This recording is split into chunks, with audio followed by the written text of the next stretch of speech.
Hello friends, நான் உங்கள் சுருராஜி பேசுகிறேன். ரொம்ப நாளாக என்னால் வீடியோ போட முடியல, கொஞ்சம் பிஸியாக இருந்துட்டேன், மன்னிச்சுக்கோங்க.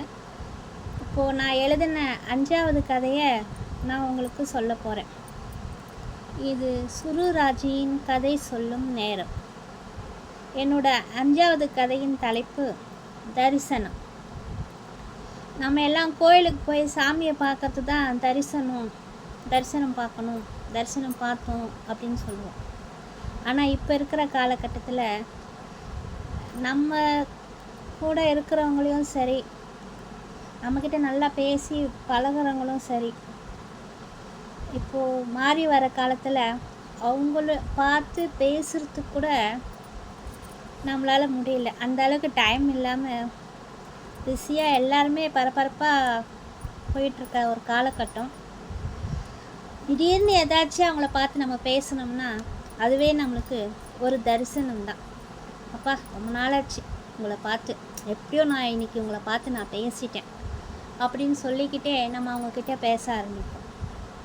அந்த மாதிரியான காலகட்டம் தான் இப்போ ரொம்ப வேகமாக போயிட்டுருக்கு.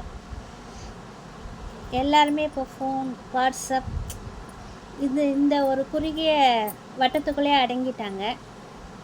அதனால தான் நேருக்கு நேர் பார்த்து பேசுகிறதுன்றது அது ரொம்ப அபூர்வமாக ஆகிடுது. அதுவே நம்மளுக்கு தரிசனம் பார்க்குற மாதிரி ஒரு ஃபீலிங்னஸ் வருது. கடவுளை கூட நம்ம நேரில் கோவிலுக்கு போய் பார்த்துடலாம். ஆனால் நம்மளுக்கு முக்கியமானவங்க, ரொம்ப நெருங்கினவங்க, பழகினவங்களை பார்க்கணுன்னா நம்மளுக்கு டைமே கிடைக்க மாட்டேங்குது. அவங்க ஒரு பக்கம் பிஸியாக இருக்காங்க, நம்ம ஒரு பக்கமும் பிஸியாக இருக்கிறோம். சரி, ஓகே. என்னுடைய கதையின் தலைப்பு தரிசனம்.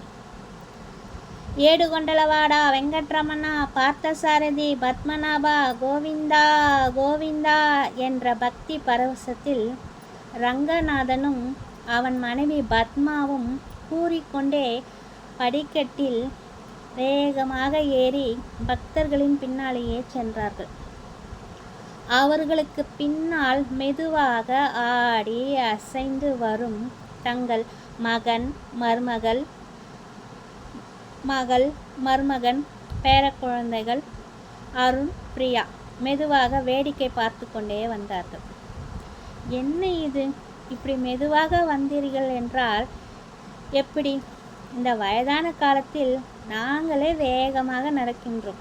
இன்னும் நிறைய தூரம் நம்ம போக வேண்டி இருக்கு. சீக்கிரமாக வாங்க என்றார் ரங்கநாதன். வேகமாக வந்தால் மட்டும் போதாது, அந்த எம்பெருமானின் நாமத்தை விடாமல் உச்சரித்து கொண்டே வாருங்கள். ஓம் நமோ நாராயண, கோவிந்தா கோவிந்தா என்று பத்மாவும் குரல் கொடுத்து கொண்டே போனாள். ஏம்மா, இது உனக்கே நன்றாக இருக்கின்றதா? எப்பவும் நீங்கள் தானே திருப்பதிக்கு போவீங்க, இந்த தடவை ஏன் எங்கள் எல்லாரையும் குடும்பத்தோடு அழைச்சிட்டு வரத்தான் வேண்டிக்கிட்டீங்க? அதுக்கு முன்னாடி எங்களை ஒரு வார்த்தை கேட்க மாட்டீங்களா என்றாள் மகள் கனகா. ஆமாம்மா, அது சரி, வேண்டிக்கிட்டீங்க. பஸ்ஸில் இல்லை காரில் போய் தரிசனம் பண்ணலாம் என்று சொல்லி நன்றாக வேண்டியிருக்கலாம் இல்லையா? அதை விட்டுட்டு நடந்து போய் தான் தரிசனம் செய்யணும்னு சொல்கிறீங்களே, இது உங்களுக்கே ரொம்ப அநியாயமாக தெரியல என்றாள் மருமகள் கவிதா. ஏம்மா, ஆஃபீஸில் 3 நாட்கள் விடுமுறை விட்டதற்கு எங்கேயாவது கொடைக்கானல், ஊட்டின்னு குடும்பத்தோடு போய் சுற்றி பார்க்கலான்னு நினச்சோம். வேண்டுதல் அது இதுன்னு இந்த மலையும் காட்டையும் காட்டி எங்களை ரொம்பவும் கஷ்டப்படுத்திட்டீங்க. அதுவும் ஒவ்வொரு படிக்கட்டிலையும் காலை வச்சு ஏறுறதுக்கே ரொம்ப கஷ்டமாகவும் மிகவும் சிரமமாக உள்ளது என்றான் மகன் பிரகாஷ். அது சரிங்க, நம்மளாவது பரவாயில்ல, ஏதோ சூழ்நிலை புரிஞ்சு நடந்துப்போம். இந்த 2 குழந்தைங்க எப்படி சமாளிக்கும்? அதனால தான் நான் இந்த குழந்தைங்களோட மேல் திருப்பதிக்கு காரில் போய் உங்களுக்காக காத்துட்ருக்கேன் அப்படின்னு சொன்னேன். அதையும் கேட்கல. அப்படி என்ன தான் இவங்களுக்கு வேண்டுதலோ ஒன்றும் புரியலை என்றான் மருமக பிள்ளை கணேஷ். இப்படி ஆளுக்கு பேசிக்கொண்டே அங்கே இருந்த ஒரு பாறையின் மீது அனைவரும் அமர்ந்து கொண்டார்கள். ரங்கநாதனுக்கு மிகவும் வேதனையாக இருந்தது. என்ன இது, இப்படி குடும்பத்தோட கலகலப்பாக பேசிக்கொண்டே சாமியை தரிசனம் செய்யலாம் என்று நினைத்து கொண்டு வந்தால் இவர்கள் இப்படி புலம்பிக் கொண்டே வருகின்றார்களே. பெருமாளே, உன்னை வருடத்திற்கு ஒரு முறை நானும் என் மனைவியும் தரிசனம் செய்து வந்தாலும் மீண்டும் மீண்டும் உன்னை காண போகின்றோம் என்று எங்களுக்கு எவ்வளவு சந்தோஷமும் மகிழ்ச்சியும் இருக்கின்றது. ஆனால் அதில் ஒரு பங்கு மகிழ்ச்சி கூட இவங்களுக்கு இல்லையே. ஏதோ என் வார்த்தைக்கு கட்டுப்பட்டு வேண்டா வெறுப்பாக வருவது போல் தெரிகின்றதே. இந்த மாதிரி உன் தரிசனத்தை அவர்கள் பார்த்தாலும் உன்னோட மகிமையை அவங்க கண்டிப்பாக உணரமாட்டார்கள். இப்படி ரங்கநாதன் சிந்தனையில் இருந்தபோது பத்மா அவரை அழைத்தாள். என்னங்க, ஏன் அங்கேயே நின்றுட்டீங்க, சீக்கிரம் இங்கே வாங்க என்று அழைத்தாள். திரும்பி பார்த்தபோது அனைவருடனும் பத்மாவும் அமர்ந்திருந்தாள். என்ன பத்மா, நீயும் இவங்களோடு சேர்ந்து விட்டா என்றார். இன்னும் எவ்வளோ நேரம்தான் நானும் நின்றுட்டு இருப்பேன். இவங்க யாரும் இந்த இடத்த விட்டு எழுந்துக்கிற மாதிரி தெரியல. எல்லாரும் போய்கிட்டே இருக்காங்க. குடும்பத்தோடு தான் போகிறாங்க, சந்தோஷமாக தான் போகிறாங்க. ஆனால் இவங்க மட்டும் ஏன் இப்படி உக்காந்துட்டாங்கன்னு எனக்கு தெரியல என்றாள் பத்மா. அப்பா, இதுக்கு மேலே எங்களால் ஒரு அடி கூட எடுத்து வைக்க முடியாது. நடந்து வரும் தானே வேண்டிக்கிட்டீங்க. அதுக்கு பதிலாக ஏதாவது ஒரு காணிக்கையோ ஒரு குறிப்பிட்ட தொகையோ பெருமாளுக்கு நம்ம செலுத்தி விடலாம். பெருமாள் என்ன வேண்டான்னு நான் சொல்ல போகிறாரு என்றாள் மகள். ஆமாம் பிரியா, ஆமாம் மாமா, எவ்வளோ கொடுத்தாலும் இன்னும் வேணும் வேணும் தானே இந்த பெருமாள் வாங்கிக்கிறாரு. உலகத்தில் உள்ள எல்லா தெய்வங்களிலே பெரும் பணக்கார தெய்வம் இவர் தான் எல்லோரும் சொல்கிறாங்க. ஆனால் இவர் என்னடானா ஏழைங்க கிட்ட கூட வேண்டுதல் என்ற பெயரில் கொஞ்சம் கூட ஈவு இரக்கமே இல்லாமல் அவங்களுக்கு ஏதாவது ஒரு சோதனையை கொடுத்து காணிக்கையாக ஏதாவது வாங்கிக்கிறார் என்றாள் மருமகள். அப்போ நீங்கள் என்ன வேணால் சொல்லுங்கள். ஏற்கனவே இவர்கிட்ட இல்லாத செல்வமே இல்லை. இந்த கடவுள்கிட்ட தான் எல்லா செல்வங்களும் இருக்குது. மாமா சொல்கிற மாதிரி ஏன் நம்ம எல்லோரும் இவருக்கு காணிக்கை செலுத்தணும் வேண்டிக்கிறாங்கன்னே எனக்கு ஒன்றும் புரியல. கஷ்டப்படுற கடவுள்களும் இருக்காங்க, கஷ்டப்பட்டு நடத்துகிற கோவில்களும் இருக்குது. அந்த கோவிலில் இருக்கிற தெய்வங்களுக்கு செஞ்சால் நமக்கு பேரும் புகையும் கிடைக்கும். நம்ம பேரை கூட எழுதுவாங்க கல்வெட்டில். இவருக்கு என்னத்தான் நம்ம கொட்டி கொட்டி கொடுத்தாலும் அவருடைய செல்வ வளங்களிலே கொஞ்சமாக கூட நம்ம கொடுத்தது தெரியாது என்றான் மகன்.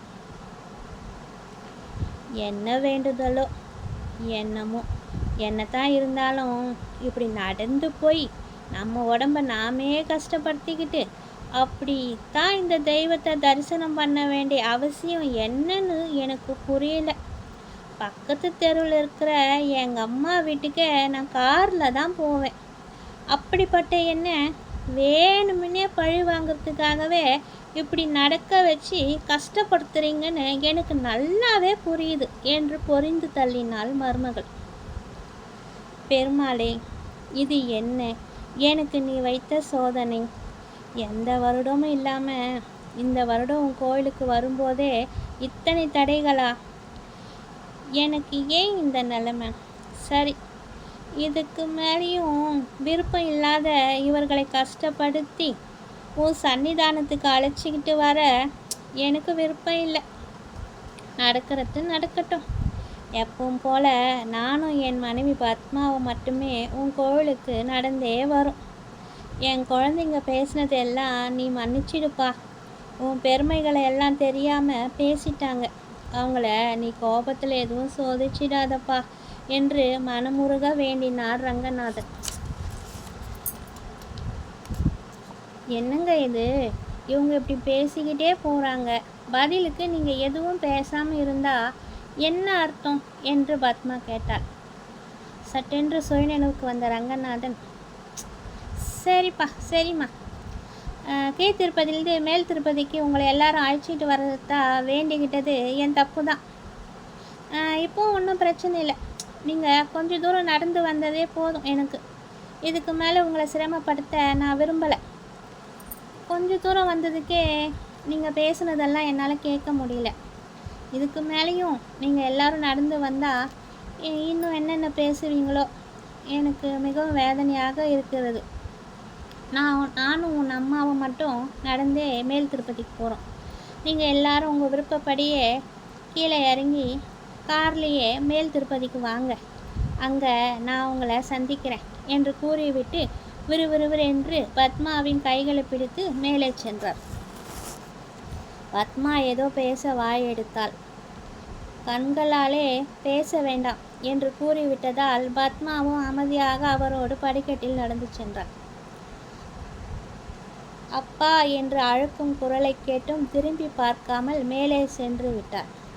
பாவம், அவருக்கு பயம், பிள்ளைகள் மேற்கொண்டு தெய்வத்தை ஏதாவது தவறாக பேசி விடுவார்களோ என்று.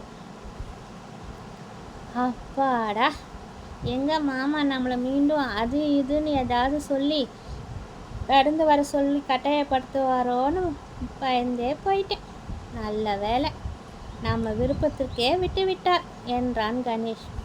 சரி, இங்கேயே பேசிக்கிட்டு இருக்காம வாங்க, எல்லாரும் கீழே இறங்கி கார்கிட்ட போகலாம் என்றாள் கனகா.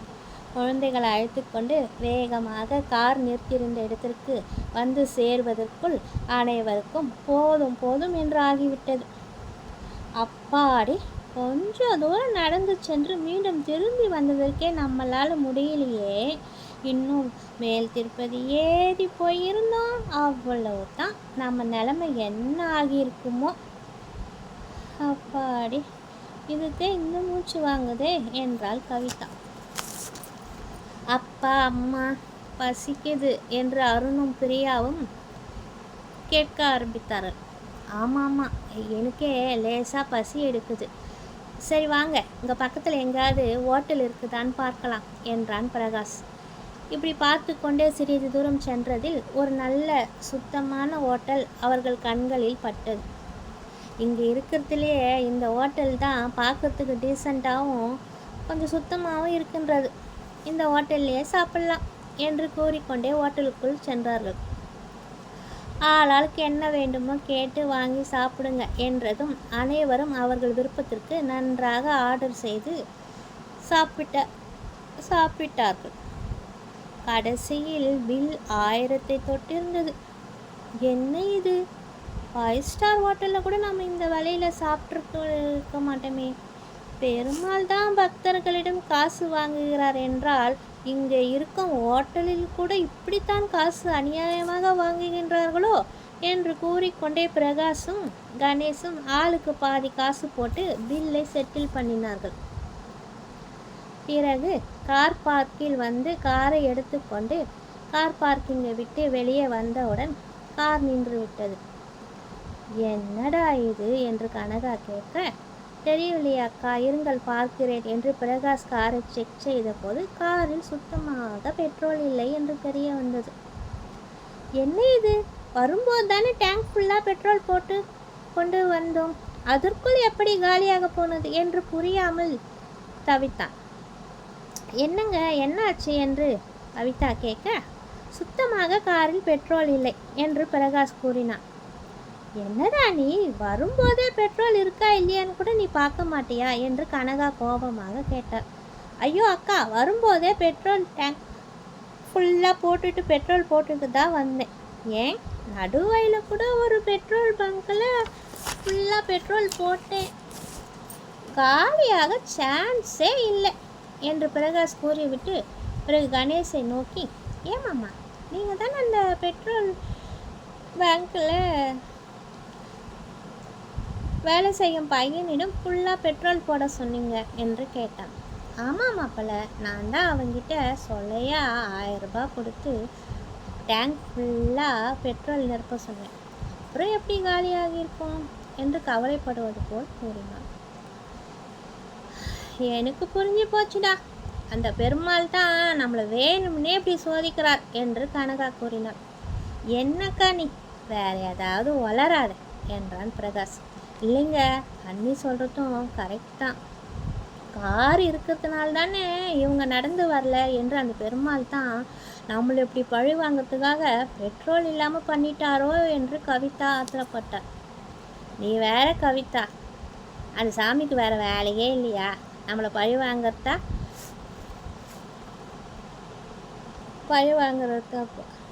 அப்படின்னு பார்த்தா இந்த உலகத்தில் எவ்வளவோ அநியாயங்கள், அக்கிரமங்கள், பல கொடுமைகள், ஏன் சாமி பக்தர்களாட வேஷம் போடுறவங்க எல்லாம் நிறைய பேர் இருக்காங்க. அவங்க எல்லாரையுமா பழி வாங்குறாரு. சும்மா கற்பனை பண்ணிக்கிட்டு எல்லாம் பேசாதீங்க என்று கோவப்பட்டான் பிரகாஷ். இவர்கள் இப்படி ஒருவருக்கொருவர் பேசி கொண்டிருக்கும்போது, ஐயோ பாவம், கடவுள் மேலே இப்படித்தான் வந்து பழியும் போல இருக்கிறது. நான் செய்த தவறுக்கு அந்த கடவுள் என்ன செய்வார்? நான் எங்க வண்டிக்கு பெட்ரோல் போட்டேன், 500 ரூபாய்க்கு தான் பெட்ரோல் போட்டேன். மிச்சத்தை நான் இல்லை வச்சுக்கிட்டேன். என்னத்தான் இருந்தாலும்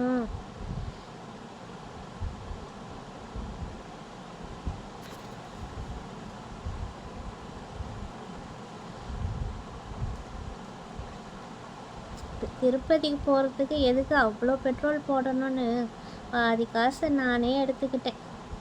இதெல்லாம் போய் வெளியில் சொல்ல முடியுமா? ஆனால் இப்போ இவங்க அந்த கடவுள் தான் செய்கிறாருன்னு நினச்சிக்கிறாங்க. அது வரைக்கும் நம்ம தப்பிச்சோம் என்று மனதிற்குள் நினைத்து கொண்டான் கணேஷ். பிரகாஷும் என்னத்தான் காரை ஓட்டி கொண்டு வந்தாலும் பாதி பெட்ரோலுக்கு மேலேயே இருக்கணும். எப்படி சுத்தமாக இல்லாமல் போகும்? ஒருவேளை கார் பார்க்கிங் நிறுத்தி வைத்திருந்தோமே அந்த இடத்துல அவங்க தான் பெட்ரோலை யாராவது திருடி இருக்க வேண்டும். வாசு தெரியாத இந்த ஊரில் போய் அவங்கக்கிட்ட என்னன்னு கேட்டு சண்டை போடுறது. சரி விடுங்க, வேறு வழி இருக்குது என்றான். என்ன வழி என்று கணேஷ் கேட்டான். உடனே பிரகாஷ் அவனுடைய அக்காவை நோக்கி, அக்கா, வீட்டை விட்டு கிளம்பும்போது இப்படி ஏதாவது பிரச்சனை வந்து விட்டால் என்ன செய்வது? அதுவும் நடுவழியில் வண்டி நின்று விட்டால் என்ன பண்ண முடியும்? சரி உதவட்டுமே என்று 10 லிட்டர் பெட்ரோல் கேனை எடுத்து காரில் வைக்க சொன்னனே, எடுத்து வைத்து விட்டாயா இல்லை நீ மறந்து விட்டாயா என்று கேட்டான் பிரகாஷ். அட ஆமாம் தம்பி, நான் அதை மறந்தே விட்டேன். நீ சொன்ன உடனே பெட்ரோல் கேனை எடுத்து வண்டியின் டிக்கில் வைத்து விட்டேன் ஞாபகமாக. அது எனக்கு இப்போ ஞாபகமே வரல, மறந்துட்டேன் என்று கனகா கூறினான். உடனே பிரகாஷ் கார் டிக்கியை திறந்து பெட்ரோல் கேனை எடுத்து பார்த்தான். அதில் பெட்ரோல் இருப்பதுக்கு பதிலாக ஃபுல்லாக அந்த கேனில் மண்ணெண்ணெய் தான் இருந்தது. என்னக்கா இது, மண்ணெண்ணெய் இருக்கின்றது? நீ எடுத்து வைக்கும்போது இதில் ஃபுல்லாக பெட்ரோல் தானே இருந்தது என்று அதிர்ச்சியுடன் கேட்டான் பிரகாஷ். ஐயோ, இது என்னடா அதிசயமாகவும் ஆச்சரியமாகவும் இருக்கின்றது. நான் எடுத்து வைத்த கேனில் ஃபுல்லாக பெட்ரோல் தானே இருந்தது. திடீரென்று எப்படி இதில் மண்ணெண்ணெய் வந்தது என்று கனகா அலறினாள். என்னங்க, எனக்கு என்னவோ இது சரிப்பட்டு வரலைங்க. புறப்பட்ட நேரமே சரியில்லைன்னு தான் தோன்றுகிறது. பேசாமல் வேறு ஏதாவது ஒரு கோயிலுக்கு சென்று இருக்கலாம்.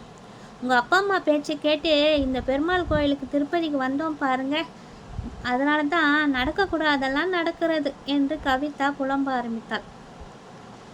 அம்மா தாயே, உன் புலம்புல கொஞ்சம் நிறுத்துறையா? சும்மா எதுக்கு எடுத்தாலும் என் அப்பா அம்மாவை குறை சொல்லாமல் உன்னால் இருக்கவே முடியாதா? இப்போ எதுக்காக அவங்கள பற்றி பேசிகிட்டு இருக்கேன்? இந்நேரம் அவங்க மேல் திருப்பதிக்கே சென்றிருப்பார்கள். நம்ம இன்னமும் இங்கே கீழ் திருப்பதியில் தான் நின்றுட்டுருக்கோம். காரில் போட்ட பெட்ரோல் எங்கே போச்சுன்னு தெரியல. இப்போ பெட்ரோல் கேன் எப்படி மண்ணெண்ணெய் கேனாக மாறிடுச்சுன்னு புரியல.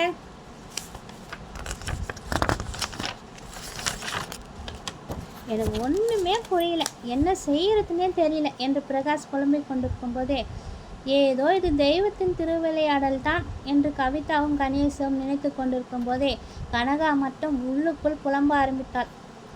ஐயையோ, எல்லாம் என்னால் தான். ரேஷன் கடையிலிருந்து வேலைக்காரன் கொண்டு வந்த மண்ணெண்ணெய் கேனை ஏன் தான் நான் பெட்ரோல் கேன் பக்கத்தில் வச்சேன். பிரகாஷ் பெட்ரோல் கேன் கொண்டு வா அக்கா என்று சொன்ன போதாவது பெட்ரோல் கேன் எது என்று நின்று பார்த்து பொறுமையாக எடுத்துக்கொண்டு வரக்கூடாதா? தவறாக மண்ணெண்ணெய் கேனை நான் தான் காரில் கொண்டு போய் வைத்து விட்டேன். இப்போ இதை மட்டும் நான் சொன்னேன், கேன் மாறி போய் நான் தான் வச்சேன்னு, அவ்வளோதான். இந்த சூழ்நிலையில் இவங்க 3 பேரும் என்னை உண்டு இல்லைன்னு பண்ணிடுவாங்க. அப்படியே ஒன்றும் தெரியாத மாதிரி நம்மளும் இருந்துக்க வேண்டியதுதான் என்று மனதுக்குள் புலம்ப ஆரம்பித்தாள்.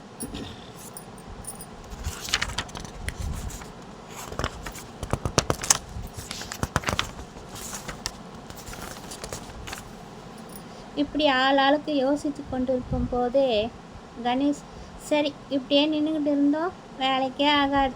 பிரகாஷ், பணம் இருந்தால் கொடு, நான் சென்று எங்கேயாவது பெட்ரோல் இருக்கான்னு பார்த்து வாங்கிட்டு வரேன் என்றான். பிரகாஷும் ஆமாம், இப்போ யோசிக்க கூட நேரமே இல்லை. சரி கவிதா, உன்னுடைய பேக்கு கொடு. ஆமாம், எங்கே உன் ஹேண்ட்பேக்கு என்று கேட்டான். அவன் கேட்ட தாமதம்தான். உடனே கவிதா அலற ஆரம்பித்தாள். ஐயோ, பர்ஸு, ஹேண்ட்பேக், அது, ஐயோ என்ன, ஆமாம் இங்கே என்று தடுமாறி யோசித்தாள். ஏய் என்ன, நான் பணம் வேணும்னு கேட்குறேன், நீ என்னடா நான் பைத்தியம் மாதிரி வளர்ற என்று பிரகாஷ் கோபமாக கேட்டான். ஐயோ கடவுளே, என்னை மன்னிச்சிடுங்க. நம்ம எல்லாரும் மேலே நடந்து போயிட்டுருக்கும்போது இந்த ஹேண்ட்பேக் அடிக்கடி நழுவிக்கிட்டே இருந்தது. அதனால தான் அந்த ஹேண்ட்பேக்கில் இருக்கிற பணம் எங்கே கீழே விழுந்துடுமா என்ற பயத்தில் அத்தை வேண்டுதலுக்காக வச்சுக்கிட்டு இருந்த அவங்க பையில் ஹேண்ட்பேக்கை வச்சுட்டேன் என்று அலறினாள். இப்போது என்கிட்ட ஹேண்ட்பேக்கே இல்லை. ஏண்டி, உனக்கு அறிவுன்றது இருக்கா இல்லையா? அந்த சின்ன ஹேண்ட்பேக் கூட உன்னால் கையில் வச்சு படிக்கட்டி ஏறி வர முடியாது. நான் தான் யாராவது பிக் பாட்டு அடிச்சுட்டு போகிறாங்கன்னு உன்னுடைய கையில் எப்போவுமே அட்டைப்பூச்சி மாதிரி ஓட்டிகிட்டு இருக்க ஹேண்ட்பேக்கில் என்னுடைய மணி பர்ஸை வைக்க சொன்னேன். அதை நீ பத்திரமா எடுத்துகிட்டு வருவேன்னு தான் நினச்சேன். அதோ கூட கையில் எடுத்துகிட்டு வர மகாராணிக்கு முடியலையோ என்று கோபத்தில் அவளை அடிக்க போனான். என்னடா நீ, கோயிலுக்கு வந்த இடத்துல கையை நீட்டிக்கிட்டு பேசாமல் இருடா என்று கனகா தடுத்தாள். பின் என்னக்கா, என்கிட்ட இப்போ பணம் வேற இல்லை, உங்ககிட்டயே இருக்காது. நீ எந்த காலத்தில் எடுத்துன்னு வந்திருக்க?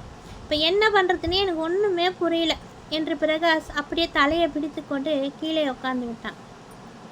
பிரகாஷ் அடிக்க கையை ஓங்கியதுமே கவிதா ஒரு நிமிடம் அப்படியே வெளத்து போய் ஆரம்பித்து விட்டாள். கனகா அவளை சமாதானம் செய்தாள்.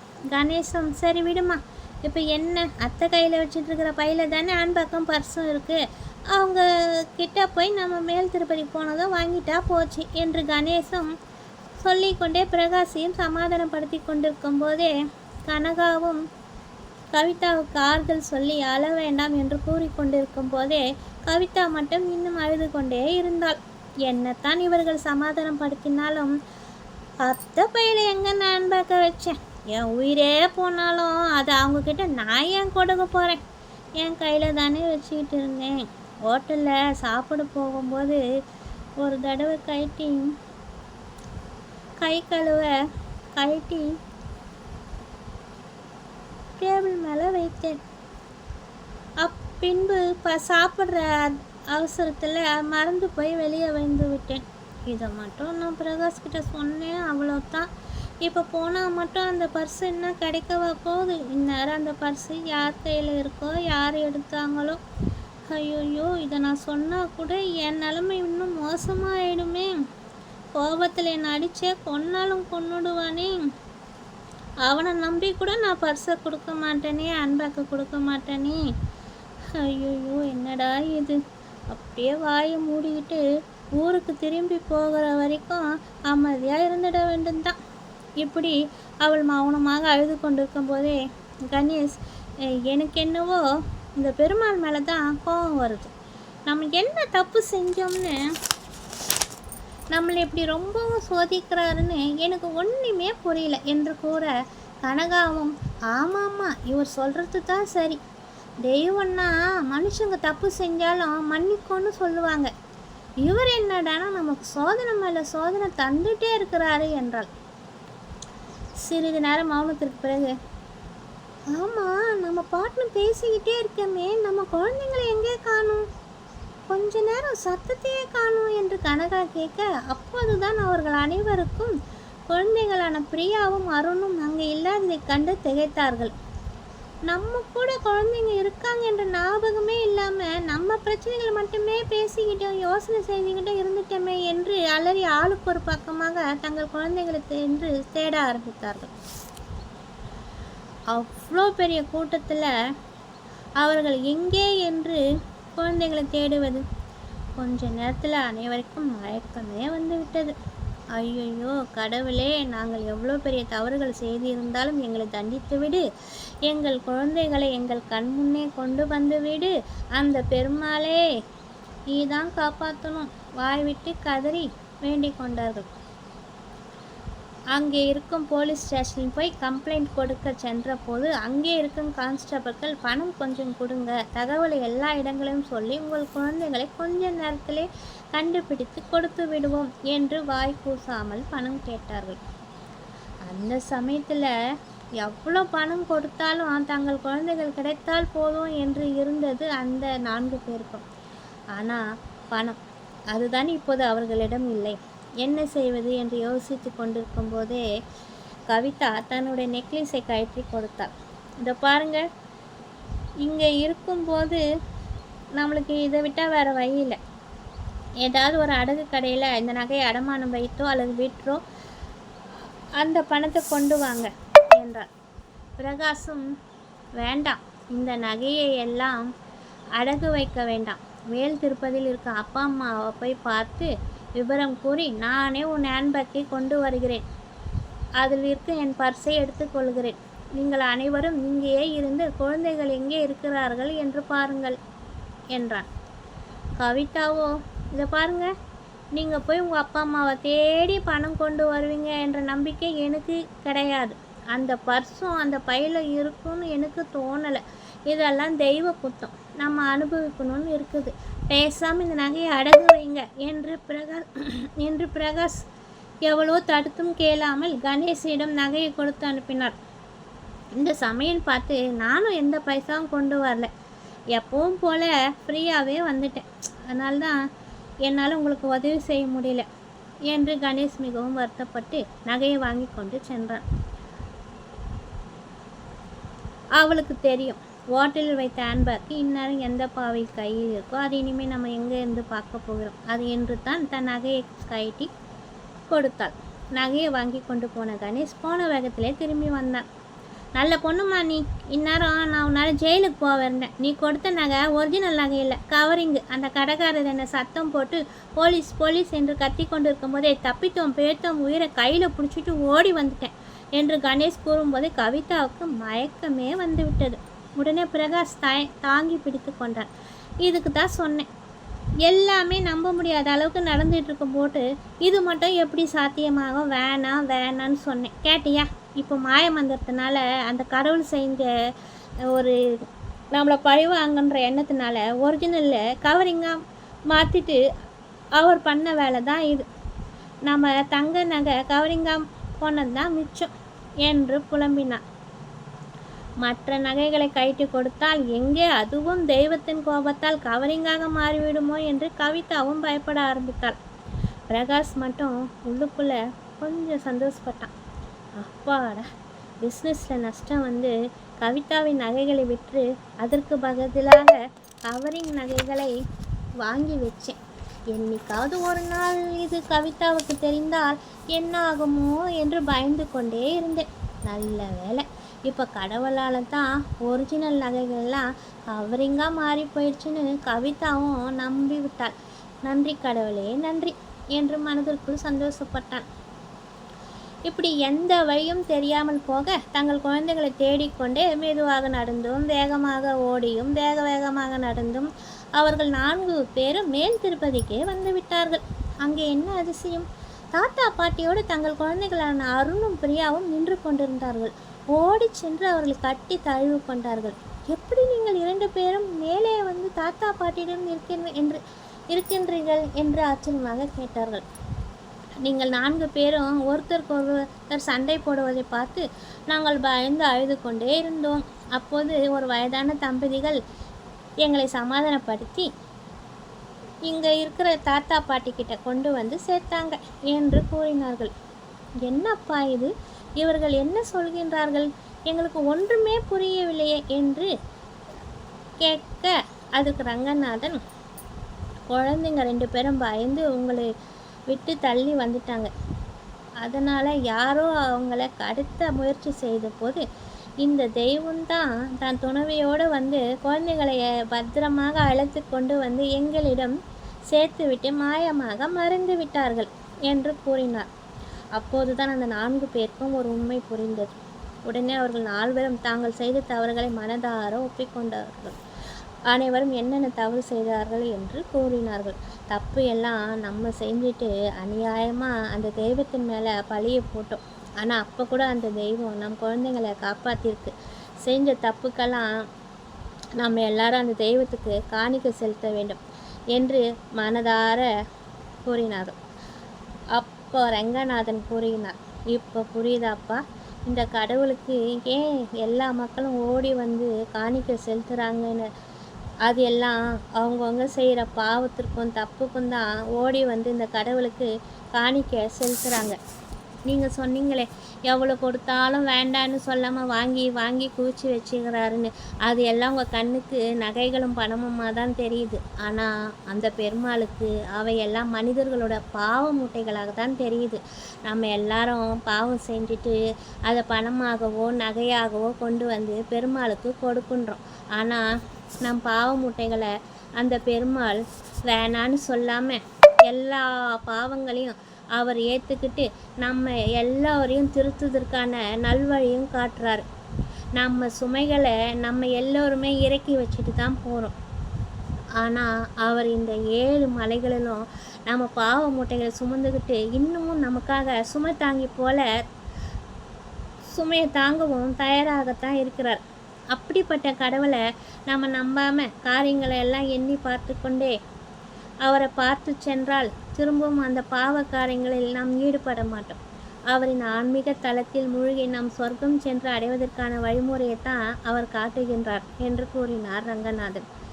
ஆமாம் அப்பா, மாமா, நீங்கள் கூறுவது அனைத்தும் உண்மைத்தான்.